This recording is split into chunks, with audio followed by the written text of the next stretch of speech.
Assalamualaikum warahmatullahi wabarakatuh. Balik lagi di channel Akbar CK. 2024 sudah kita lalui. Sekarang 2025. Semoga di 2025 ini kita bisa jadi lebih baik lagi, diberikan kesehatan, rezeki yang melimpah dan penuh rahmat dari Yang Maha Kuasa. Amin. Ini kubu sebelah makin tak menentu ya, semakin terbongkar kelicikan, kebusukan dan suka fitnah ini ya, luar biasa. Pada masa gugatan usia Wapres, mereka bilang presiden jangan intervensi keputusan hakim. Sekarang Herfi Muiz yang hanya divonis 6,5 tahun penjara minta presiden intervensi putusan hakim. Dengan bersamaan juga Hasto diminta juga presiden jangan intervensi KPK. Nanti nih kalau Hasto memang betul-betul ditetapkan sebagai intinya kalau Hasto terbukti bersalah nih, minta juga presiden intervensi penegak hukum yang mengatakan, yang menetapkan Hasto ini bersalah ya. Mereka semakin aneh semakin aneh, semakin terbongkar siapa mereka sebetulnya. Katanya presiden jangan intervensi hakim, katanya presiden jangan intervensi penegak hukum. Kan semakin terbongkar siapa kalian sesungguhnya. Dan juga ini muncul lagi ke permukaan, digoreng-goreng terkait katanya Pak Jokowi itu minta jabatan sampai 3 periode. Pak Jokowi sudah membantah, bahkan minta langsung tanyakan aja kepada Bu Mega. Jejak digital itu tidak bisa hilang. Ya, tidak bisa hilang. Bu Mega sendiri yang membantah juga nih, tidak ada Pak Jokowi itu minta jabatan sampai 3 periode. Yang bilang Pak Jokowi minta 3 periode itulah sesungguhnya orang-orang yang haus kekuasaan. Puan Maharani juga membantah, tidak pernah itu Pak Jokowi minta jabatan 3 periode. Seperti ini ya, yang tukang fitnah ini, Denny Siregar, Adian Apitupulu, Hasto, Pandana Baban, mereka lah hatersnya Pak Jokowi. Ya, inilah mereka semakin terbongkar kelicikan, kebusukan yang selalu mengatasnamakan rakyat, dikit-dikit rakyat. Dan ini juga membuktikan bahwa antara ketua umum dan kadernya itu sedang ada masalah ya, tidak sinkron antara ketua umumnya dengan kadernya ya. Nah, padahal mereka yang koar-koar Pak Jokowi perusak demokrasi segala macam, padahal mereka sendiri yang merusak demokrasi, bahkan tidak beretika sama sekali. Seperti apa video selengkapnya? Mari kita simak video yang berikut ini. Tahu siapa yang menggagalkan 3 periode? Namanya Megawati Soekarno Putri. Ketika Pak Jokowi menghadap kepada Bu Mega meminta restu untuk 3 periode, apa yang beliau bilang?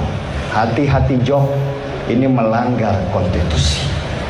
Rakyat akan melawan dengan sendirinya. Saya bukan fansnya Bu Mega. Dengan perpanjangan tapi tukang fitnah ya.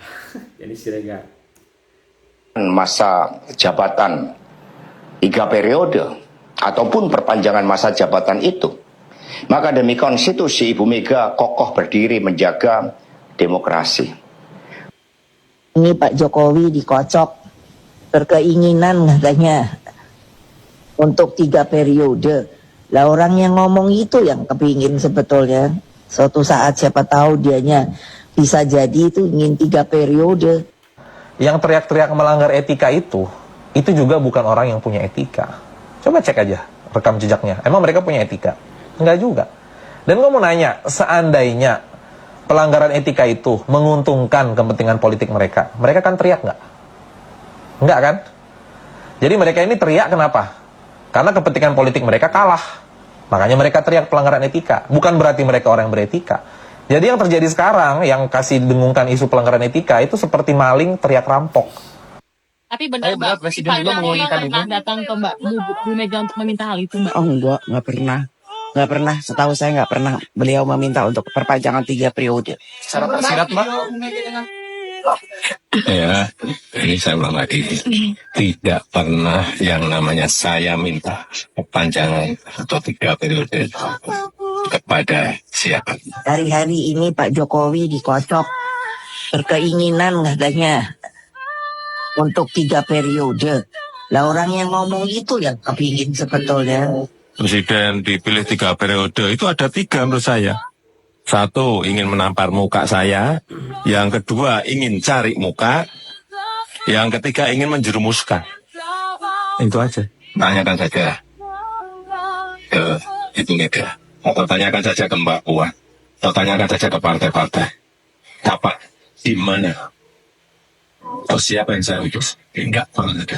Ya, nanti tidak jadi berming jahat seperti itu. Enggak baik. Menyebarkan Tidak pernah tanya ke Ibu Mega, tanya ke Mbak Puan, nggak perlu tanya Pak Jokowi. Jejak digital itu ada. Ibu Mega sendiri yang bilang tidak pernah Pak Jokowi itu minta 3 periode. Bahkan yang bilang itu yang sesungguhnya, ya, yang mau, ya. Dan juga Puan Maharani juga membantah. Udah jelas, ya. Denny Siregar yang bilang, ya, seperti di awal video tadi, Ibu Mega yang menggagalkan. Alah, tukang fitnah. Ini Bang Zulpan Lindan, ya. video, informasi kepada masyarakat itu kan lebih cenderung seperti mau bikin revolusi ya. Cenderung seperti mau bikin revolusi. Kalau mau bikin revolusi, tokohnya siapa? Tokoh revolusi itu kan harus kredibel, yang disenangi rakyat juga. Ya, yang memang selama ini misalnya dia terbukti bersih, ya kan? Ya. Kalau Ibu Mega yang mau dijadikan tokoh revolusinya, saya kira masih lemah sekali lah. Banyak rakyat yang nggak suka juga kan? Ya. Nah, kemudian menyebarkan video-video, ya orang menikmati aja. Ya, bagaimana kita tidak percaya kepada para penegak hukum? Kan institusi hukum itu kan bagian dari pemerintahan, bagian dari institusi negara. Emang KPK nggak punya? Kalau bicara soal video, bukti-bukti, KPK punya bukti lengkap. Siapa-siapa tokoh PDIP, figur PDIP yang bermain. Nah, ini kan merusak. Ya kan? Bisa setiap hari ada tokoh PDIP yang ditangkap KPK nanti. Jadi tersangka. Ya kan? Kecuali partai ini semua elitnya, figurnya bersih. Itu lain cerita. Ya kan? Ya. Nah, jadi menurut saya ya sudah, jangan mengajak perang. Nggak percaya ke institusi hukum, kasih ke presiden. Nah, presiden dia proses. Panggil KPK, panggil Jaksa Agung, polisi proses nih. Gitu caranya. Jangan ini amburadul seperti ini bermain kayak, aduh saya sedih lihat loh. Saya supaya dulu pernah jadi kader PDIP ya, cara-cara bermain seperti ini saya sedih. Satu, childish, kekanak-kanakan. Yang kedua, sporadis. Ketiga, panik. Ya. Nah, kalau kita lihat misalnya ancaman, video, skandal, siapa yang melakukan itu? Kan kalau katakanlah misalnya benar, misalnya anggap saja ini misalnya benar, bahwa Pak Jokowi ada rencana begini, begitu, rekayasa segala macam, dan itu bicara sama Hasto, bicara sama elit PDIP, kan elit PDIP-nya juga terlibat, membongkar diri sendiri, ya kan? Kalau itu benar, tapi saya nggak yakin lah, nggak berapa yakin saya, paling ya ngobrol-ngobrol ada, ya kan? Langkah-langkah apa secara organisasi yang harus dilakukan, karena saat itu kan Pak Jokowi masih dianggap kader dan orang dalam PDIP kan, apalagi dia sebagai presiden, itu kemungkinan bahwa apa yang disampaikan atau bisa saja terjadi, bukan tidak mungkin, ya. Nah, tapi apakah itu bisa menjadi alasan atau bukti? Ngobrol-ngobrol biasa misalnya, ya. Apalagi Guntur Ramli yang ngomong. Guntur Ramli kan menjelang pilpres saja dia masuk PDIP. Sebelumnya kan dia PSS TV menyerang PDIP juga kan gitu. Nah, sekarang jadi jubir PDIP, ya kan? Ya dia mungkin dapatlah sedikit-sedikit informasi dari Hasto dan yang lain ya. Tapi sebenarnya kalau dia maju ke depan untuk bicara, ya kosong juga ini. Kosong juga Guntur Romli. Ya kan? Gitu Bang ya. Ya, orang dia baru kan. Tidak banyak tahu persis apa sebenarnya PDIP itu. Ya tahulah kulit-kulitnya kan. Jadi ini orang ketawa aja. Yang ngerti pasti ketawa gitu lah. Yang nggak ngerti nganggap serius kan gitu. Buat saya aneh-aneh aja lah gitu. Nah, karena Guntur Romli ini kan dia mengatasnamakan diri, yang dikutip media itu kan dia sebagai juru bicara PDI Perjuangan saat ini Bang. Artinya seolah-olah statement yang disampaikan oleh Guntur Romli itu memang sikap dari PDI Perjuangan. Terakhir hari ini yang terdengar adalah perkembangannya bahwa menurut Guntur Romli, PDI Perjuangan tidak percaya lagi dengan seluruh aparat penegak hukum di Indonesia, baik itu kepada KPK, kepolisian, dan kejaksaan. Nah, oleh sebab karena mereka sudah tidak percaya itu, makanya kemudian mereka mencoba menempuh jalur lain, harus langsung kepada rakyat. Karena rakyat yang punya kedaulatan.